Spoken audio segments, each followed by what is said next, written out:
Hola chicos, Historia del arte y de la cultura, el vídeo 88. Seguimos con la cultura y el fenómeno islámico de la Edad Media, desde su creación hasta los siglos XI, etc. La poesía. Quizás no lo titulan la literatura árabe, sino la poesía, porque fue lo más destacable dentro de su literatura. La lírica, la poesía. El mismo Corán recuerda que era un libro sagrado para los creyentes y que su contenido era múltiple, y uno de los más importantes era que era poesía, que era lírica. Este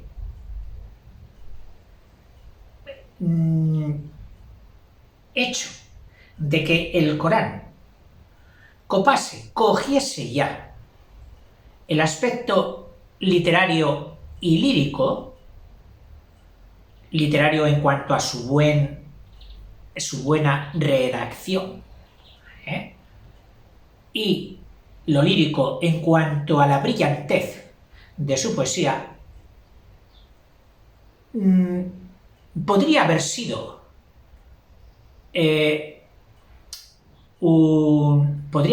acicate, es decir, que moviese al público que lo oye a producir en ese mismo sentido, estimulados por la belleza lírica de muchos episodios del Corán.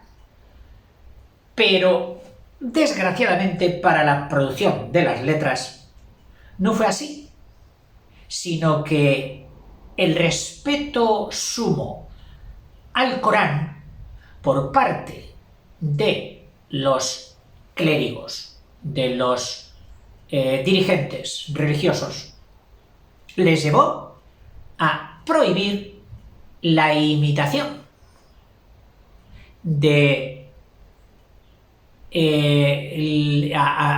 llegó a prohibirles el que cogiesen de modelo al Corán, es decir, de que tuvieran alguna ambición de repetir algo que se pareciese a lo que el Corán ya tenía.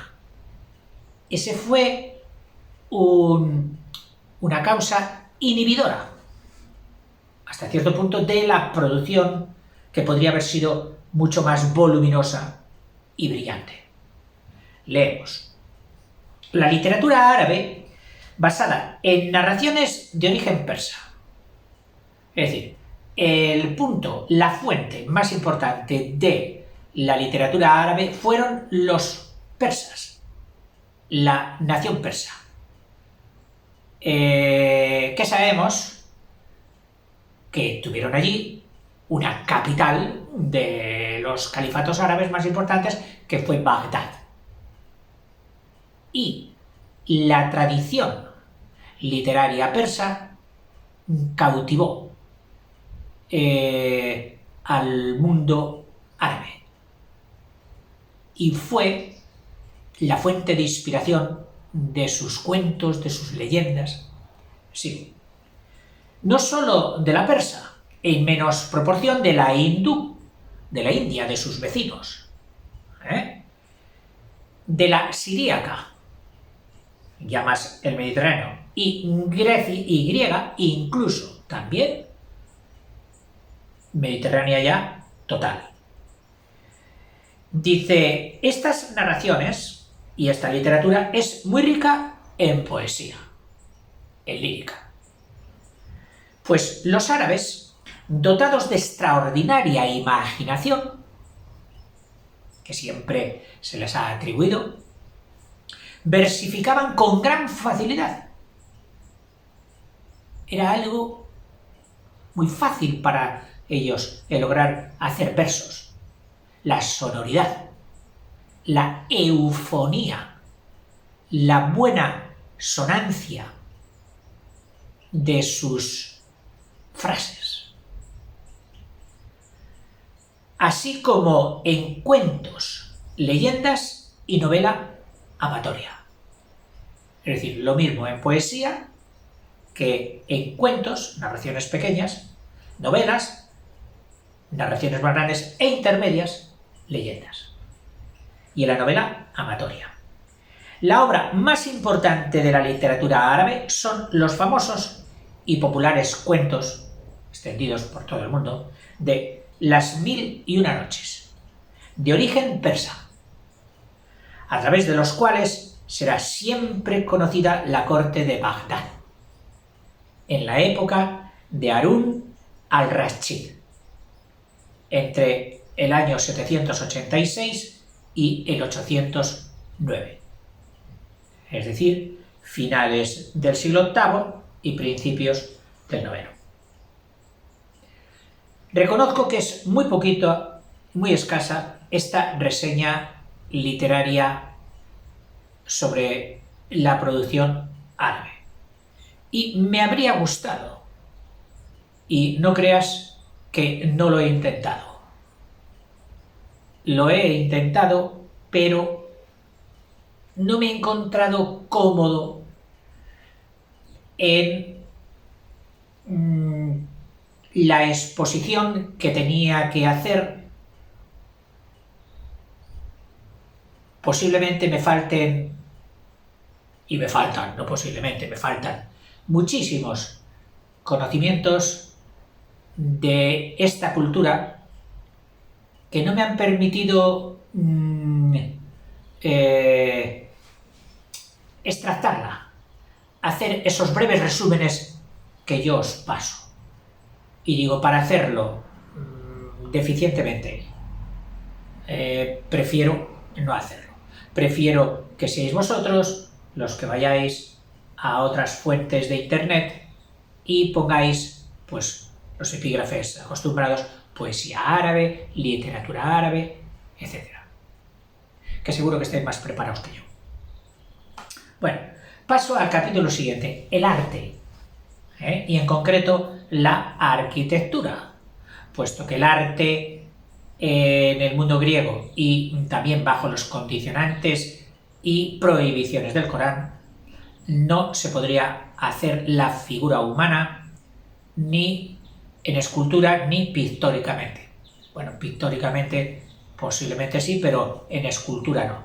Eso limitaba mucho ya el terreno de lo artístico, haciendo que la arquitectura fuese todavía más brillante, puesto que acaparaba, y ahí no tenía límites el espíritu árabe para hacer unas fabulosas mezquitas y palacios. Como el Corán prohíbe representar figuras humanas y de animales, la escultura y la pintura, aquí ya lo dice la profesora, la doctora, tuvieron entre ellos escaso desarrollo, quedando limitadas casi a los brillantes adornos de las paredes de sus mezquitas y palacios, concretados en azulejos, baldosines, yeserías polícromas, es decir, acabados en yeso y de varios colores, con elementos geométricos, o vegetales estilizados. En cambio, la arquitectura constituye lo más original de su civilización, y los edificios que nos han dejado son una elocuente prueba del esplendor del mundo árabe, principalmente las mezquitas o lugares de culto. Sobresalen entre ellas las mezquitas de Omar, edificada en Jerusalén, las mezquitas de Omar en Jerusalén, como las más importantes y bonitas de todo el mundo árabe, esta a finales del siglo VIII, es decir, 700, ya bastante avanzado. La de Amru, en el Cairo, en el actual Egipto, como tú sabes. La de Kairouan,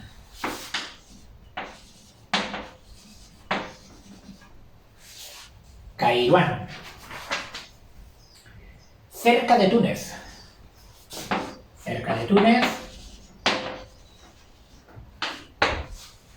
en el siglo IX. Y sobre todo, la mezquita de Córdoba, sobre la que ya te he dicho que tienes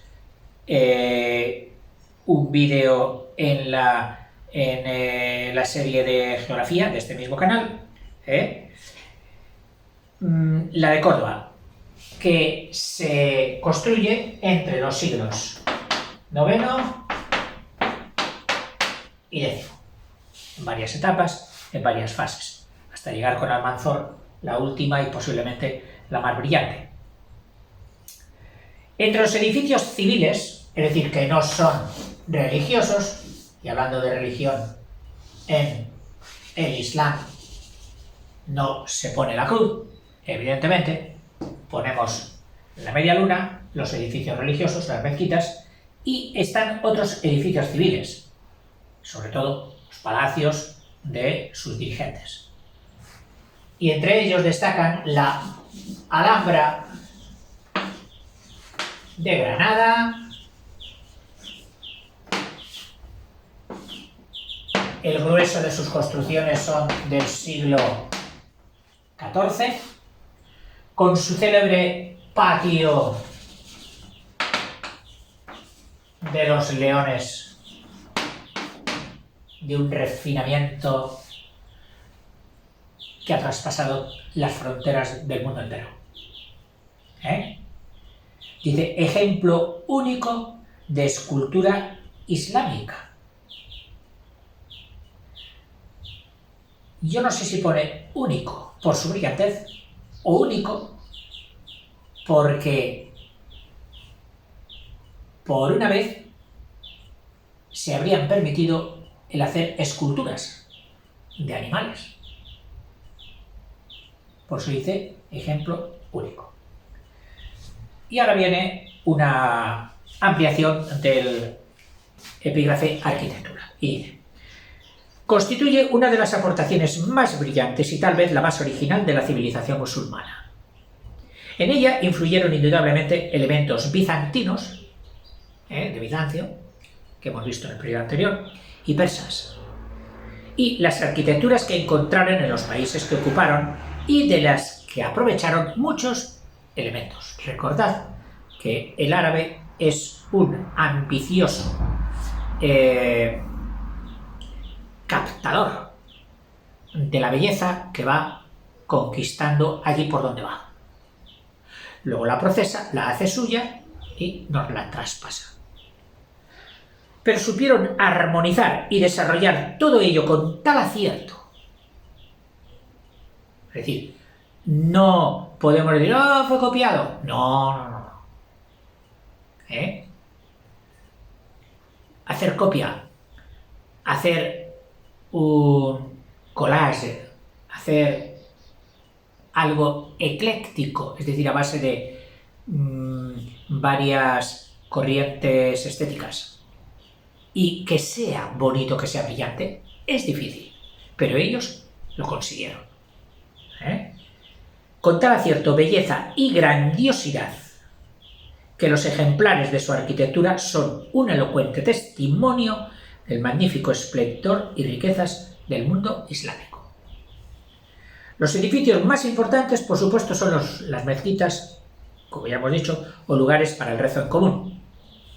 Constan en general de dos partes, una cubierta y de planta rectangular, y otra descubierta o patio con frecuencia porticado, rodeado de porches, y con una fuente en el centro para las abluciones, para la limpieza que había que hacer antes de entrar en la zona cubierta, que era propiamente la mezquita. En la arquitectura civil, por otra parte, fuera ya de la religiosa, construyeron castillos que en el mundo árabe se llamaban alcazabas. El al sería el artículo, cazabas, alcazaba. Y te sonarán, si eres español o eres del norte de África, te sonarán muchísimos castillos o alcazabas. Y palacios suntuosos. Los extensos lienzos de pared de mezquitas y palacios se cubrían de relieves de yeso o estuco, que es una combinación de yeso con algún elemento que todavía lo hace más duro, similar a la dureza del cemento. Con lacerías, que son lacerías que imitan los lazos, lazos, lacerías, dibujos hechos a base de franjas, que dejarían dar sensación de lazos entrecruzados, líneas geométricas combinadas formando típicos lazos. Atariques, que eran plantas y flores istalizadas. O sea, entre los elementos decorativos, tanto de palacios como de las mezquitas, nos han hablado de las lacerías,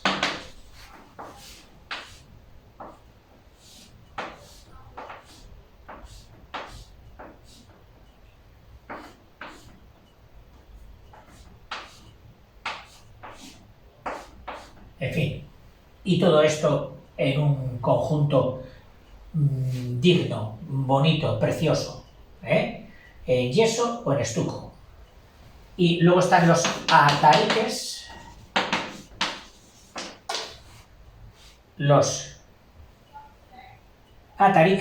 que son plantas y flores, plantas y flores estilizadas. Y grandes caracteres cúficos,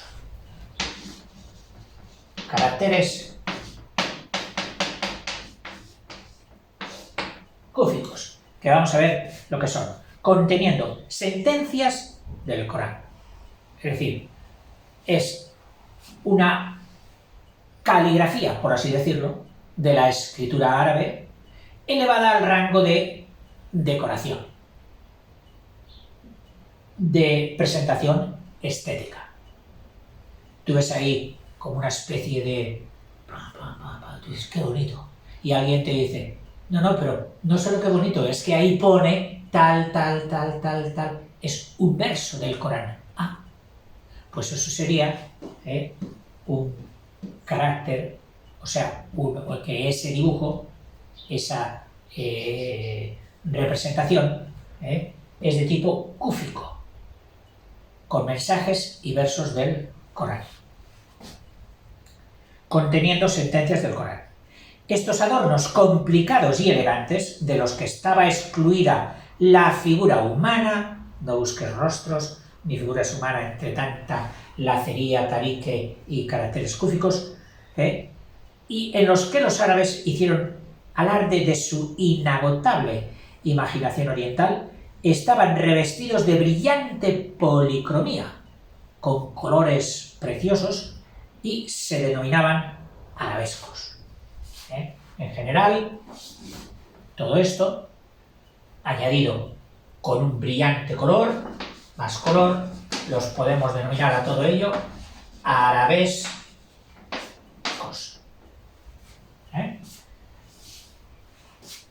Las partes bajas de los edificios solían tener zócalos de azulejos, baldosines hechos en hornos a alta temperatura, que ya vienen desde los vidriados primeros de los medos y los persas, recuérdalo, con bellas lacerías o dibujos geométricos.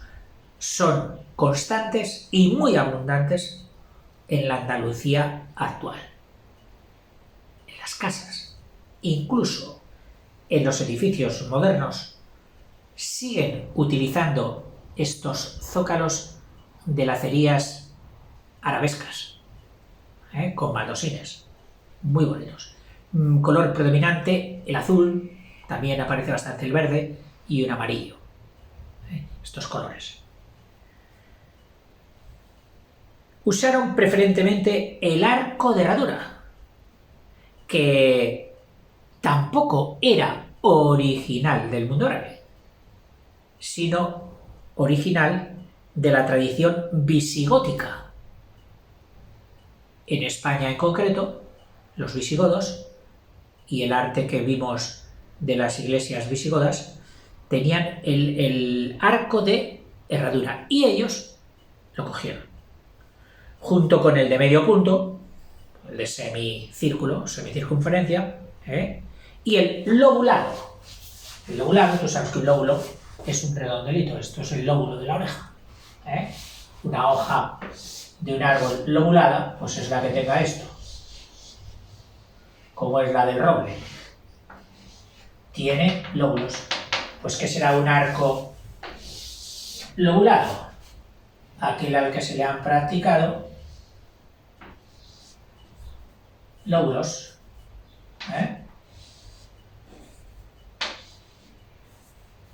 Se le han practicado lóbulos.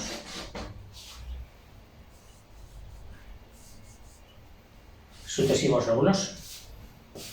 El arco lobulado.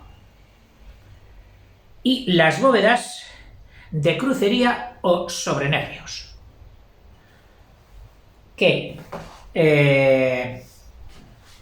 sabemos que las bóvedas del románico, que no hemos estudiado pero vamos a estudiar, eran las bóvedas de medio cañón. Es decir, todo piedra, bóvedas de medio cañón que se llaman, que necesitaban una fuerza impresionante para contenerlas, porque ejercían mucha fuerza. Casi todas han caído. Las que quedan son de admirar, son maravillas.